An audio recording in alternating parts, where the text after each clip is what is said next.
วัสดีครับขอต้อนรับสู่กับรายการนั่นคือวันนี้กับรายการนั่นคือจับประเด็นข่าวเกียร์ร้อนวันนี้นะครับมาชมครับวันนี้ก็จะมาข่าวของสายการบินมรสุมแอร์ไลน์คือแบบว่า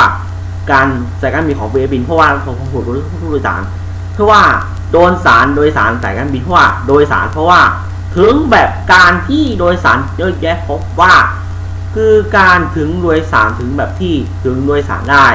และงานจากคนใหม่ Dumating na sa Ninoy Aquino International Airport ngayon lamang hapon ang labi ng opisyal ng Philippine Navy na napatay sa operasyon kontra droga sa lalawigan ng North Cotabato kasama sa mga sumalubong si Pangulong Duterte. Live mula sa Terminal 3 ng NAIA sa Luzon ng Pasay, nakatutok si Susan Enriquez.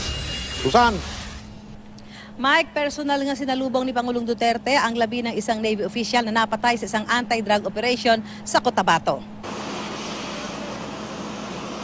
Pasado alas 4 ng hapon, lumapag ang eroplano kung saan nulan ang labi ni Navy Petty Officer 3 Darren Espallardo. Habang papalapit ang labi ni Espallardo, nakatanaw ang inulilang asawa na si Cleofe at anak na si Dwayne Del John. Nang dumating si Pangulong Duterte, agad nitong kinausap ang mag-inang inulila ni Espallardo. Nasawi si Espallardo sa isang anti-drug operation sa Midsayap, North Cotabato. We are helping the family. Expenses and everything, they will get from my social fund 250,000. Ayon sa Philippine Navy, si Espallardo ay nakatalaga sa intelligence unit ng Navy sa Western Mindanao Command. Unang casualty si Espallardo sa Navy sa kampanya laban sa illegal na droga. Bukod kay Espallardo, 2 iba pang sundalo ang nasawi habang 5 ang sugatan sa nangyaring operasyon. Sa amin po, madalas po talaga may nangyayaring ganito, but not on that type of operation. So, not on drug operation, but may mga pangyayari po, I cannot tell. First time po ito. Balak din ni Pangulong Duterte na magtungo sa Cotabato para dalawin naman ang mga nasugatan sa nasabing anti-illegal operation.